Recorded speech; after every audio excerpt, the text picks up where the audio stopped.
Oke, baik teman-temanku yang diberkati oleh Tuhan, mari sama-sama kita buka Alkitabnya, saudara.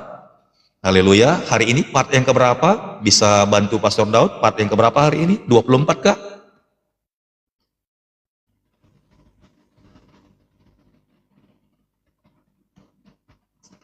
Oh, part yang ke-25. Yes, luar biasa ya. Part yang ke-25, puji Tuhan.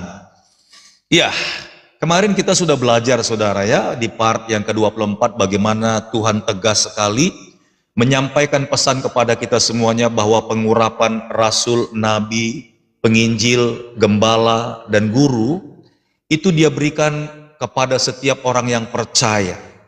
Allah memberikan kasih karunia kepada kita menurut ukuran yang diberikan Tuhan kepada kita.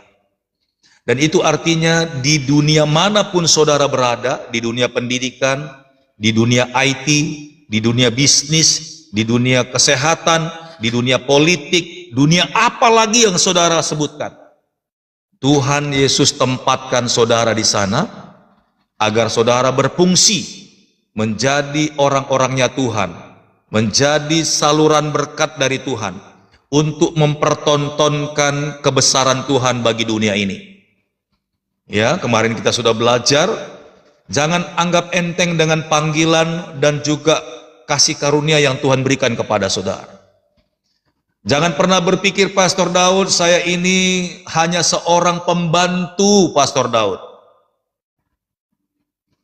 Saudara boleh bayangkan, saudara, seorang pembantu Pastor Daud.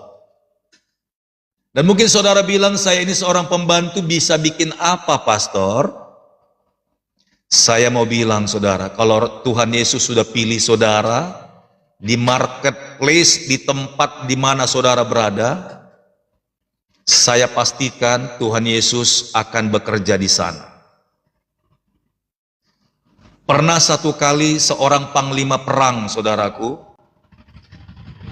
dalam satu negara yang selalu menang karena tugas seorang panglima perang ini, namanya adalah Naaman. Saudara boleh baca kisahnya, saudaraku, cari aja Naaman di dalam ponsel saudara, nanti akan kelihatan. Saudara baca dari awal, saudara. Kita tahu bahwa Naaman ini seorang panglima perang, pemimpin perang yang sukses. Tidak ada perang yang tidak bisa menang karena Naaman ini, saudara. Tapi hebatnya, di tengah-tengah kehebatan Naaman ini, saudara, sebagai seorang panglima perang, badannya itu semuanya busuk karena kena sakit penyakit yang namanya kusta. Hanya dia bisa pintar menutupi sakit penyakitnya itu dengan yang namanya selubung, yaitu jubah perang yang dia pakai kemana-mana. Tapi kalau dilihat, didekatin dari dekat, Naaman ini bau busuk, saudara. Karena kusta di badannya itu banyak. Dari kepala ini mungkin tidak ya, tidak kelihatan karena dia ada ketopong, saudara. Orang-orang tidak bisa lihat. Lalu dia pakai jubah perang, badannya yang busuk itu, kusta di badannya itu tidak terlihat oleh orang. Tapi dia tetap punya keberanian dan kegigihan untuk berperang. Dan kalau dia yang memimpin perang, dia selalu menang, saudara.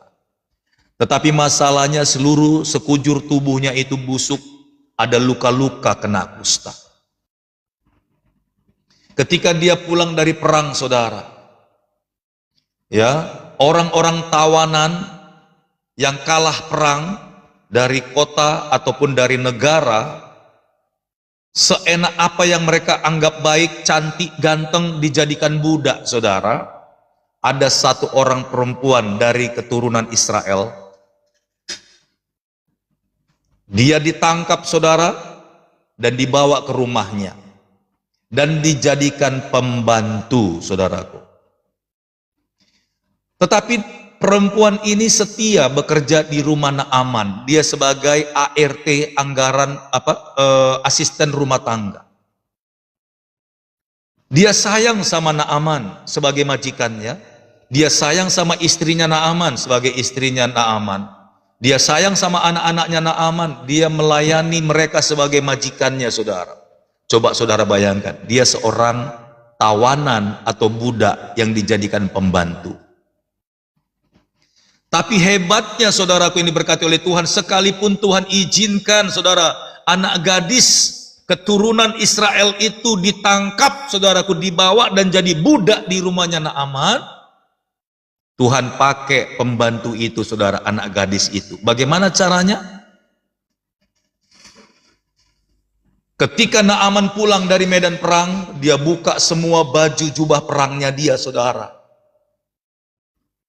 Gadis remaja itu melihat, iya, Ibu Jenny nanti bisa baca ya, di 2 Raja-Raja 5 ayat 1 sampai 27. Saya tidak baca itu sekarang, tapi Roh Kudus ingatkan saya tadi, saudara. Bagaimana kita ditentukan Tuhan, dipanggil Tuhan, menjadi blueprintnya Tuhan di dalam hidupnya kita. Kita harus berfungsi, saudaraku.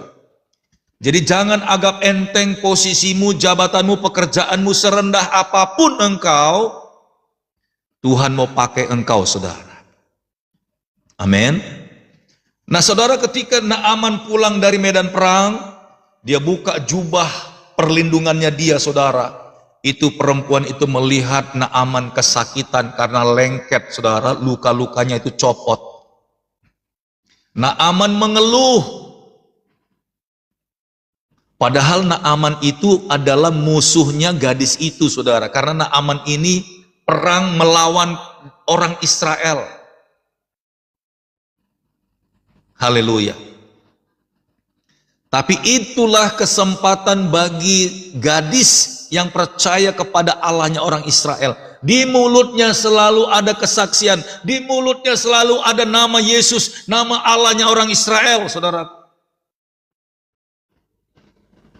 Ketika dia lihat Naaman, saudara, kesakitan, timbul belas kasihan di hati anak gadis itu. Apa dia bilang, saudara? Tuan, bukankah di Israel ada seorang nabi? Mungkin kalau Tuhan didoakan sama nabi yang dari Israel itu, Tuanku bisa sembuh. Haleluya. Kalau seandainya Tuanku mau merendahkan hati, pergi dan minta nabi orang Israel itu berdoa buat Tuanku, saya percaya Allahnya orang Israel itu pasti akan menyembuhkan Tuanku. Coba saudara bayangkan, anak gadis itu sebenarnya adalah budak yang diambil dari kalah penjajahan, saudara. Tapi sekalipun seperti itu, anak gadis itu tidak merasa tertekan sebagai budak di rumahnya, sebagai orang yang terjajah, saudaraku. Lalu Naaman mulai berpikir ulang. Kenapa bangsa yang ku ajak perang ini, saudara, dia bilang, kenapa bangsa yang ku jajah itu kok justru dia berbuat baik kepadaku? Haleluya. Lalu teman-temannya Naaman bilang, istrinya Naaman bilang, keluarganya Naaman bilang, memang apa salahnya kalau kamu dengarin anak gadis itu yang dia sampaikan? Barangkali dia benar, barangkali apa yang disampaikannya itu betul, bahwa sakit penyakit kustamu itu akan sembuh kalau didoakan oleh seorang nabi yang dari Israel, bukan nabi dari kota lain. Nabi yang berasal dari Israel, bukan negara lain. Naaman itu bukan orang Israel. Akhirnya Naaman, saudara, dia bawa ajudannya, dia bawa kereta kudanya, dia pergi, saudaraku, mencari Nabi Israel itu. Saudara pasti sudah tahu ceritanya. Naaman mengajak bujangnya yang namanya, siapa itu ya? Nama bujangnya ada satu. Dialah menemani untuk mencari Nabi Israel itu. Dan akhirnya ketemu, saudara. Ya. Kemudian nabinya Israel itu bilang apa, saudara? Sebenarnya Nabi Israel itu nggak mau menjumpai dia, nggak mau, karena dia tahu ini Naaman ini adalah manusia jahat yang membunuh banyak orang-orang yang percaya kepada Allahnya orang Israel. Iya, anak gadis itu pembantunya, betul. Pembantunya Naaman. Tapi Naaman, dia rendahkan hatinya. Dia tahu dia telah menyakiti bangsa Israel, saudara.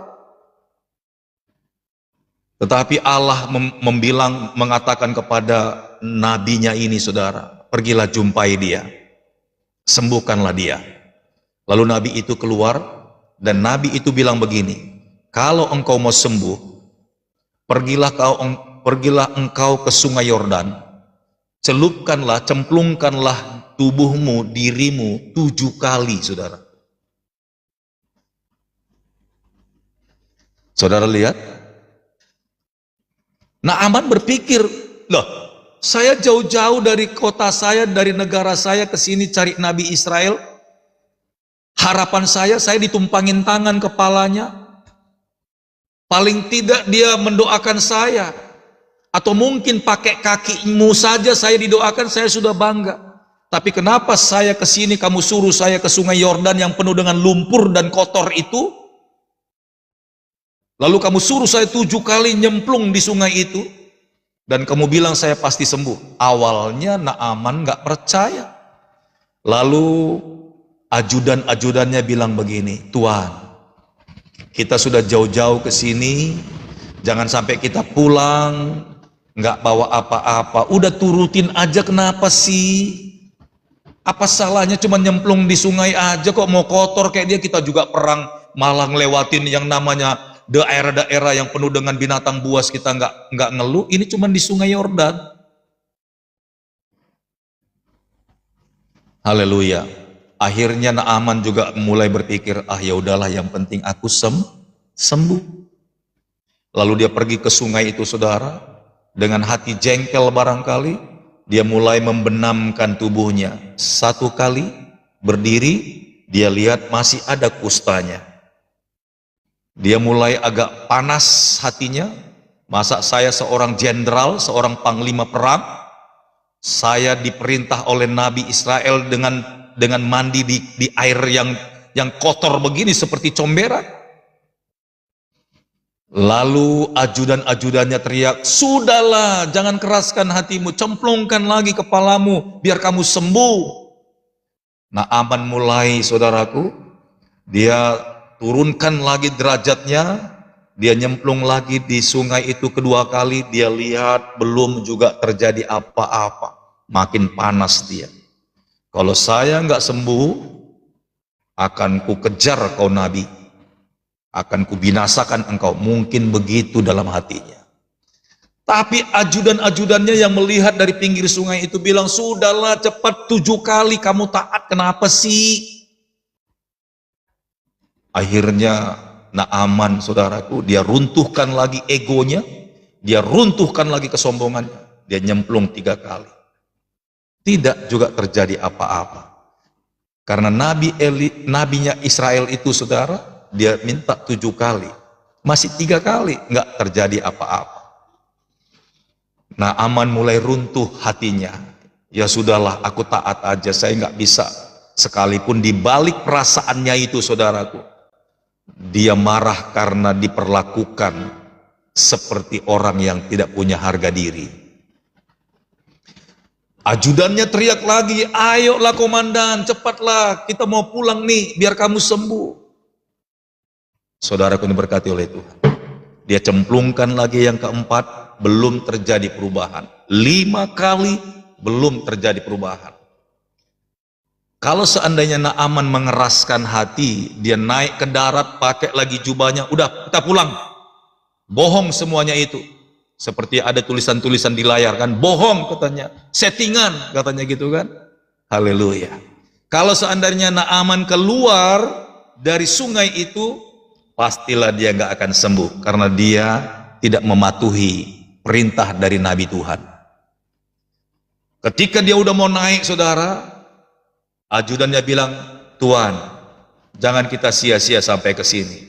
Apa salahnya Tuan lakukan sampai 7 kali? Lakukanlah dengan rendah hati. Percaya. Lalu Naaman berpikir lagi, ya sudahlah.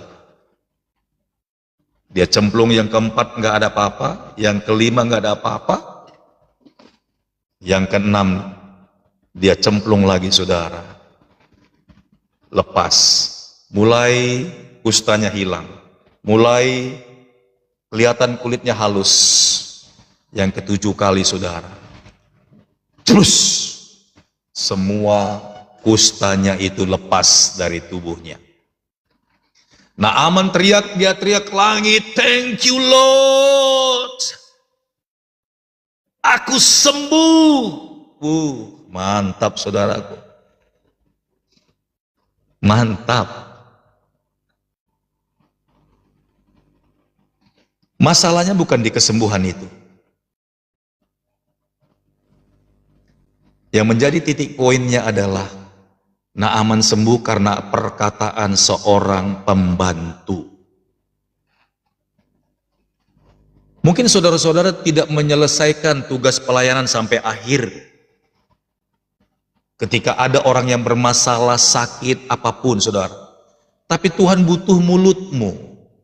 Tuhan butuh bibirmu.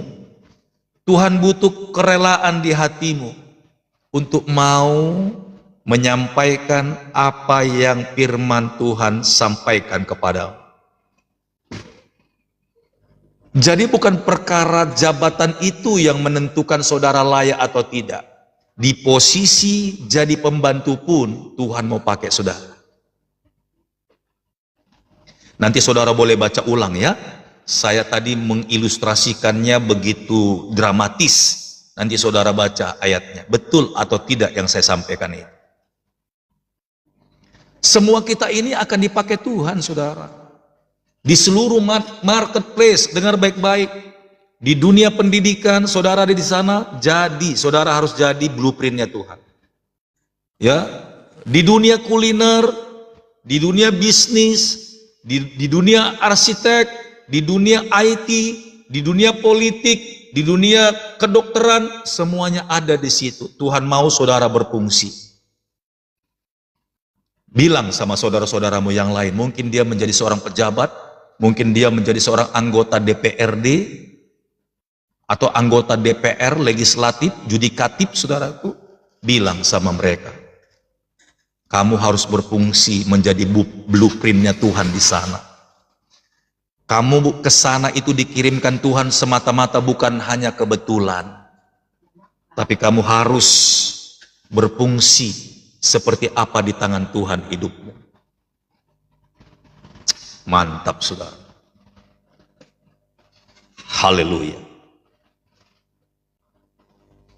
Baik, saya kembali ke pengajaran sambungannya saudara. Haleluya.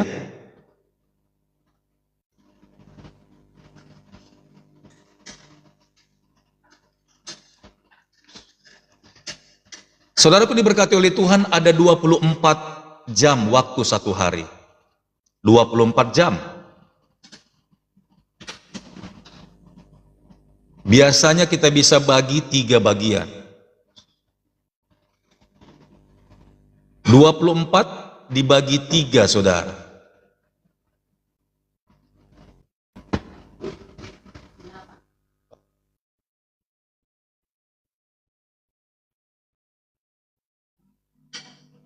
Oke, Ibu Jenny bilang 8 jam. Dalam satu hari saudara, satu hari satu malam, itu ada 24 jam. Semua kita punya. Oke, jadi bukan masalah posisi, status, bukan masalah gender saudara. Keadilan Tuhan dibuktikan bahwa selama satu hari satu malam kita dikasih waktu masing-masing 24 jam.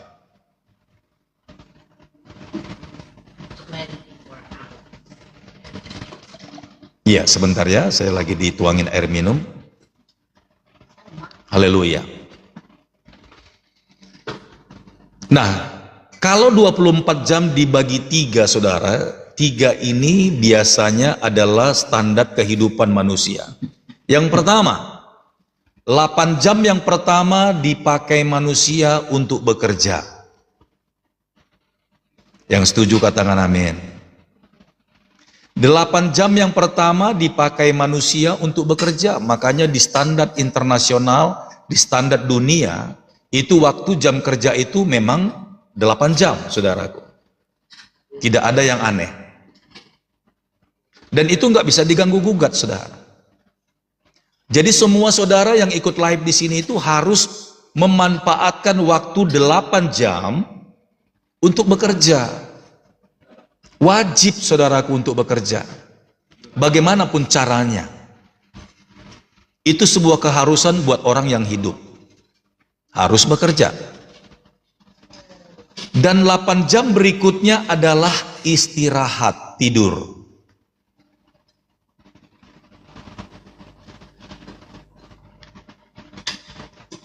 Jadi kalau memang sudah dikatakan 8 jam istirahat atau untuk tidur, saudara jangan lebihi, jangan kurangi. Usahakan 8 jam itu memang waktu untuk tidur. Mungkin saudara bilang begini, Pastor, saya kalau malam cuma 4 jam. Karena tidurnya paling bisa nyenyak jam 12, jam 4 sudah bangun. Baik. Tapi 4 jam berikutnya harus tidur siang. Atau tidur sore. Cicil saudara. Kalau orang tua itu mungkin tidur lagi dia nanti jam 10, jam 11. Lalu nanti jam 3, jam 4 tidur siang. Yang penting 8 jam satu hari itu harus istirahat, saudara. Coba saudara bayangkan. Waktu kerja 8 jam itu sudah wajib saudara lakukan. 8 jam waktu istirahat sudah saudara lakukan. Sisa berapa jam lagi? 8 jam lagi. Sekarang saya tanya, 8 jam lagi dikemanakan sama kita, saudara?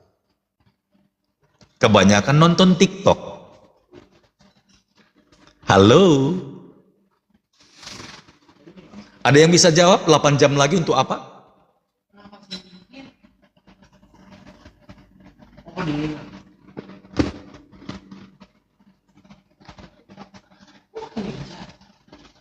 Itu Dor Mauli ketawa, dia kakak.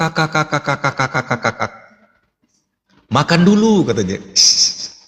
Untuk membaca firman, untuk berdoa. 8 jam kah? Ayo, jujur dong, ya kan? Iya, yang kebanyakan sih nonton TikTok, apalagi kalau ngikutin Pastor Daud 5 jam, Pastor. Oke, puji Tuhan, anggap aja itu ibadah. 3 jamnya lagi kemana? Scroll.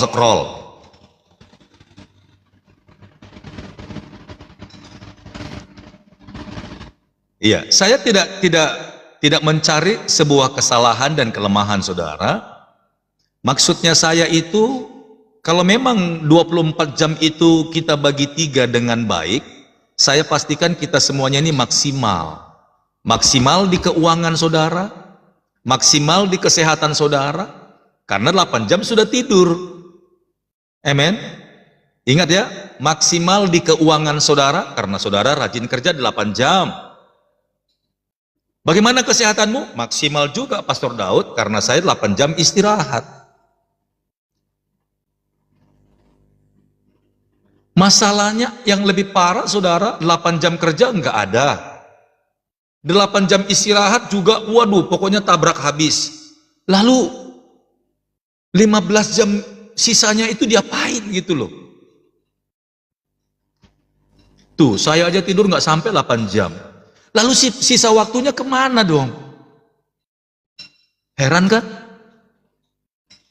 Ayo.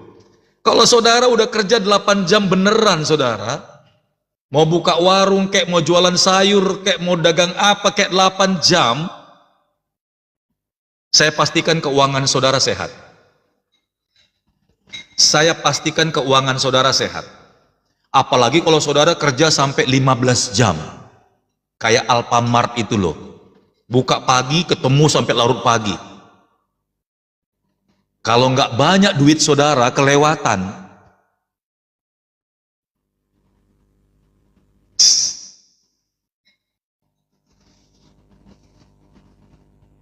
Haleluya. Tuh.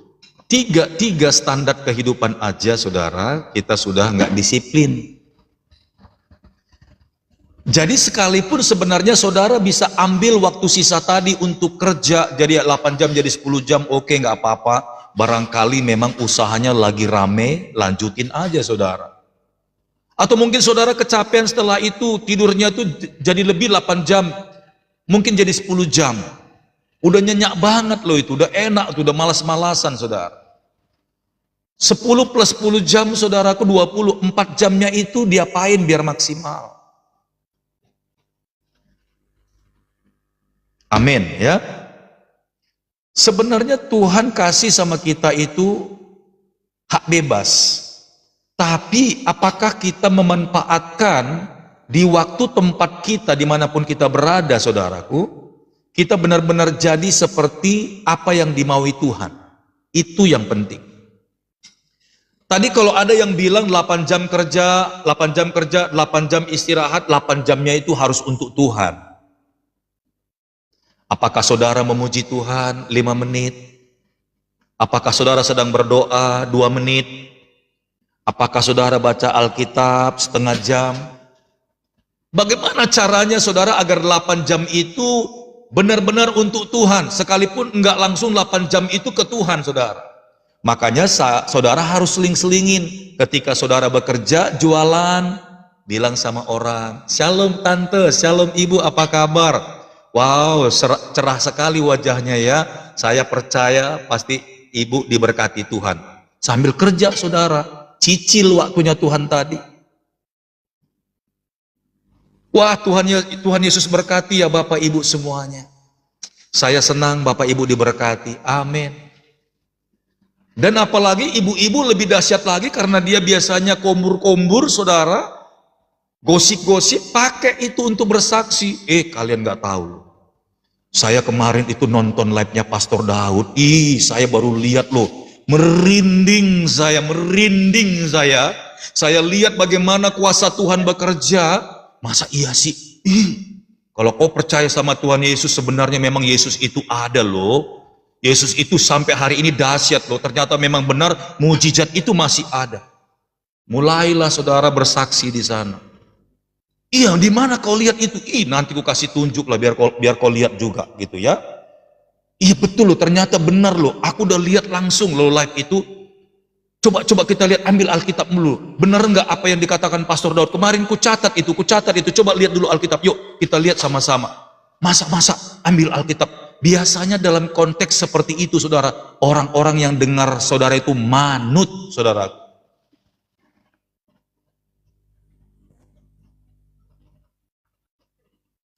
Biasanya kalau saudara dengan posisi seperti itu, orang suka diskusi saudara. Oh ya, dahsyat Tuhan kita itu ya, dahsyat.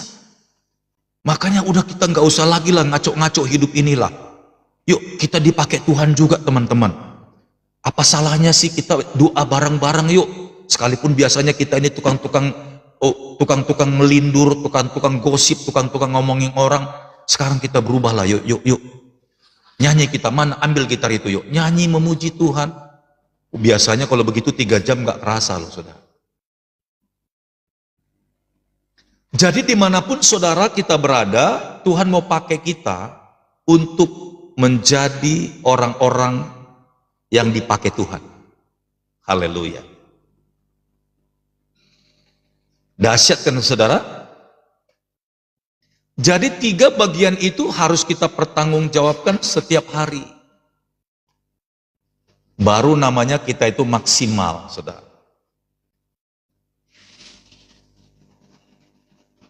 Tetapi di antara orang-orang yang memiliki nilai jam yang seperti kita bahas tadi, tetap saja ada orang yang tidak punya waktu untuk Tuhan. Tetap saja. Nah, di berikut ini ada 3 bagian lagi yang harus kita pelajari, saudara. Tadi 3 bagian waktu ya. 3 bagian waktu itu harus kita pertanggungjawabkan di hadapan Tuhan agar kita maksimal, saudara. Karena kita sekarang kan lagi di posisi ruang kudus, yang suka bersaksi, yang suka menjadi pelita menerangi tempatnya di mana dia berada, dan juga yang mencintai firman Tuhan, dan juga yang menyampaikan firman Tuhan, saudara. Haleluya. Nah, yang ketiga ini saudaraku perlu saudara perhatikan, saya kasih labelnya itu KWH, saudaraku. Coba saudara bilang KWH. Amin. KWH, saudara. Haleluya. Coba saudara tuliskan KWH. KWH. Saudara pernah temukan KWH ada di mana?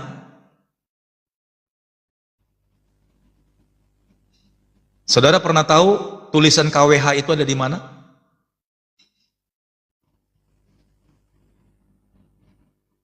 Listrik, betul. Listrik. Kalau ingat listrik, ingat KWH ya. Kalau ingat melayani Tuhan, ingat KWH juga. Iya, PLN. Lalu saya mau tanya sama saudara, apa sih KWH itu, Pastor Daud? Nah, ini rahasia hikmat yang Tuhan kasih sama kita. Nah, dalam KWH itu saudara, hampir mirip dengan listrik.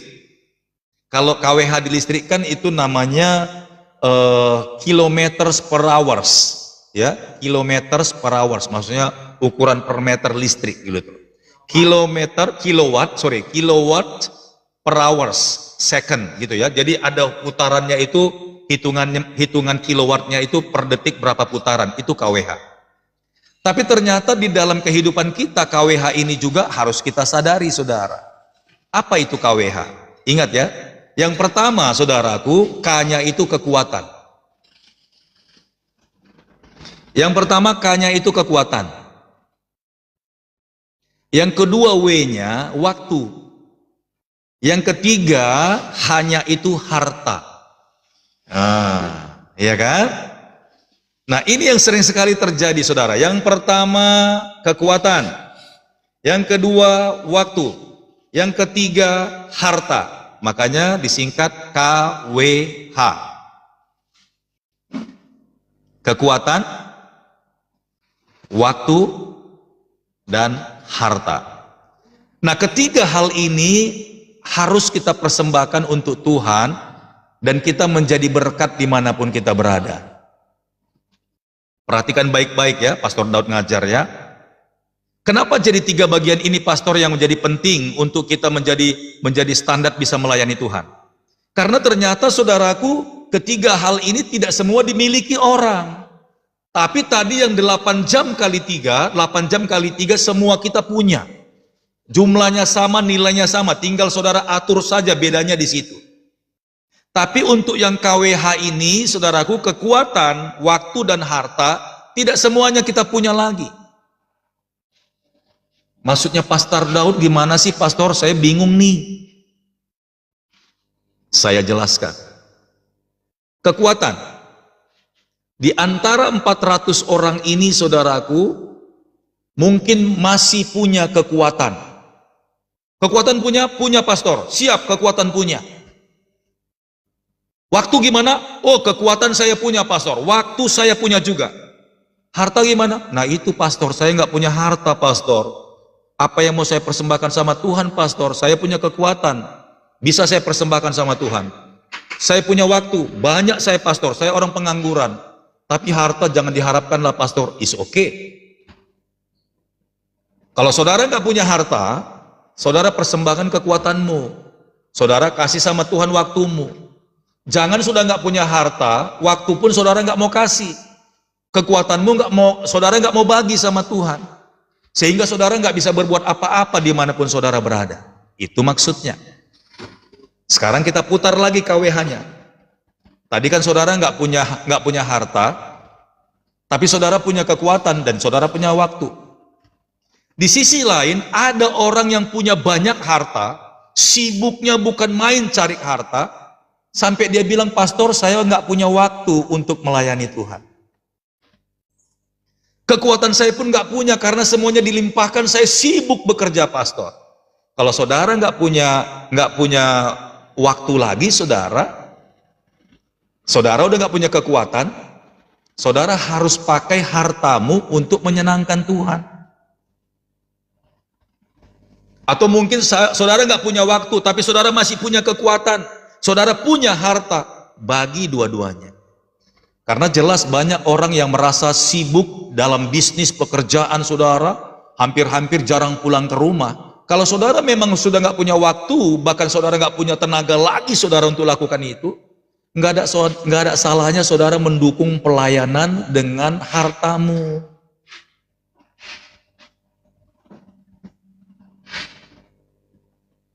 Paham ya saudara? Ada lagi orang-orang tertentu, pastor, saya udah nggak punya kekuatan, pastor, saya sudah tua, pastor, jalan aja lamban, bagaimana saya pelayanan? Nah, kalau orang sudah nggak punya kekuatan, kira-kira apa yang dia kasih, saudara? Oh, paham katanya. Masalahnya banyak orang punya harta, sudah nggak punya waktu, sekalipun kekuatannya masih ada, masih gagah, tapi nggak mau dia kasih sama Tuhan. Itulah yang menyebabkan tadi 8 kali 3 itu saudara tidak berfungsi dengan baik. Nah, di antara 400 orang ini mungkin 3 kelas tadi KWH itu saudara-saudara mungkin ada yang nempel di situ. Udah nggak bisa ngasih waktu, udah nggak bisa ngasih tenaga, bahkan hartanya pun juga nggak mau dia kasih untuk melayani Tuhan. Ada nggak orang seperti itu, saudara? Ada nggak orang seperti itu?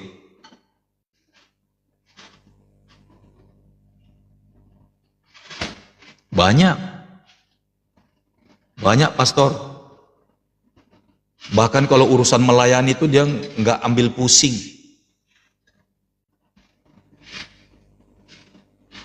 Nah, saudaraku ini berkati oleh Tuhan, ya. Apa yang patut kita kasih sama Tuhan, kasihlah saudara. Mungkin saudara bilang pada sore hari ini, pastor, Tuhan Yesus serius, aku nggak punya harta untuk kubagi Tuhan. Aku tidak punya harta untuk kujadikan pelayanan Tuhan. Tapi aku masih punya waktu. Aku masih punya tenaga. Tuhan, aku mau pakai itu untuk menyenangkan hati Tuhan. Keren saudara, keren. Keren. Kalau saudara sadar nggak punya uang, nggak punya harta untuk melayani, untuk menyenangkan hati Tuhan, pakai kekuatanmu. Pakai waktumu, pakai tenagamu, saudara. Itu sudah cukup di hadapan Tuhan. Pergi pelayanan. Saudara mungkin nggak bisa kasih perpuluhan banyak, saudara mungkin nggak bisa menolong orang-orang miskin. Tenang, jangan merasa tertuduh. Kasih waktumu. Lakukan pelayanan di gereja. Lakukan pelayanan di rumah. Itu sudah cukup bagi Tuhan. Dan itu menjadi saksi bagi banyak orang. Ibu itu rajin loh. Saya salut loh, lihat ibu itu hebat dia. Haleluya.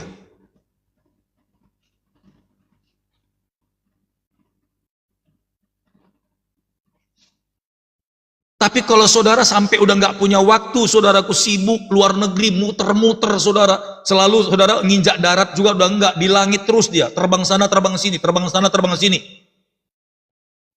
Bahkan kalau ukuran duit itu saudaraku, maaf ya, makannya di Jakarta, beolnya di Australia. Tidurnya di mana? Di Amerika, saudara. Ada orang yang model begitu. Saya bukan mau ukur-ukur kekayaan saudara, tidak. Tapi ada orang yang begitu, saudara. Saking sibuknya nggak punya waktu lagi melayani Tuhan. Bahkan nginjak gereja juga kagak. Tapi kalau hatimu ada di Tuhan, bilang sama Tuhan, Tuhan serius Tuhan. Karena engkau menunjukkan jalan berkat ini, saya sampai sebegini sibuknya sebagai tanggung jawab Tuhan. Udahlah ampuni saya Tuhan, saya nggak punya lagi tenaga, saya nggak punya lagi waktu. Tapi inilah Tuhan, berkat yang kau kasih samaku inilah ku persembahkan. Aku mau memberkati gereja, aku mau memberkati para hamba Tuhan, penginjil Tuhan. Aku mau support mereka Tuhan. Hidupnya hamba-hamba Tuhan di desa-desa, di pedalaman Tuhan. Yang mereka makan nggak makan setiap hari Tuhan Yesus. Aku mau berkati mereka.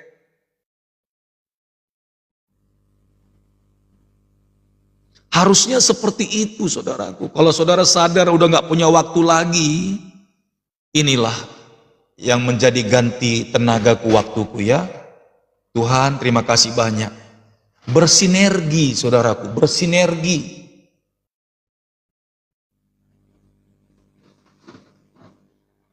Jangan saudara sampai terakhir nanti saudaraku. Udah nggak bisa lakukan apa-apa. Harta ada, tapi nggak mau dipakai. Lalu ngomong sama Tuhan, Tuhan, aku terlambat Tuhan.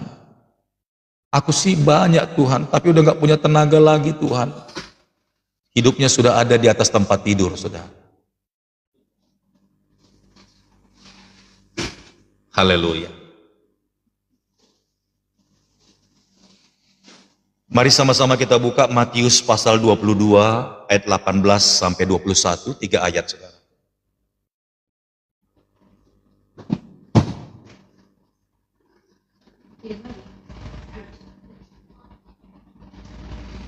Cabut dulu mau pemuritan. Silakan ya. Iya, karena hari ini kan Pastor Daud tadi mulai dari jam 2 ya. Dari jam 2 ini udah jam 7. Oh, 5 jam juga. Oh my God, Lord. Haleluya.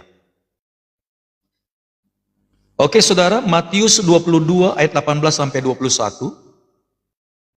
Dikatakan di sini, saudara, ya, saya bacakan buat kita semuanya. Matius 22 ayat 18 sampai 21. Demikian firman Tuhan. Tetapi Yesus mengetahui kejahatan hati mereka itu lalu berkata, mengapa kamu mencobai aku, hai orang-orang munafik? Ayat 19. Tunjukkanlah kepadaku mata uang untuk pajak itu. Mereka membawa suatu dinar kepadanya. Maka ia bertanya kepada mereka, karena dalam cerita ini saudaraku, ahli-ahli Taurat, orang-orang Farisi sedang ingin mencoba Yesus dengan yang namanya mata uang. Ya, mereka mau mencari kesalahannya Yesus.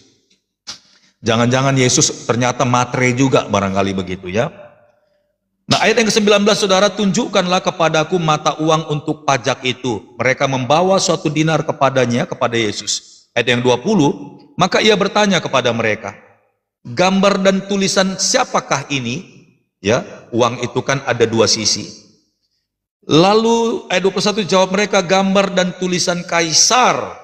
Lalu kata Yesus kepada mereka, berikanlah kepada Kaisar apa yang wajib kamu berikan, kepada Kaisar dan kepada Allah apa yang wajib kamu berikan kepada Allah. Wajib.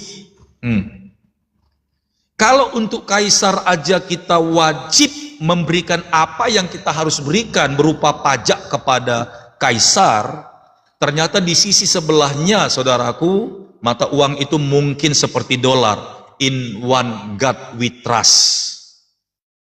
Kepada satu Allah kami percaya. Nah, kalau ternyata di uang itu, saudara, ada untuk negara, di baliknya ada ucapan syukur kepada Tuhan. Makanya Yesus berkata, berikanlah kepada Kaisar apa yang menjadi bagian Kaisar, dan itu wajib engkau lakukan. Dan berikanlah kepada Allah, kepada Tuhan, apa yang wajib, yang harus kamu berikan.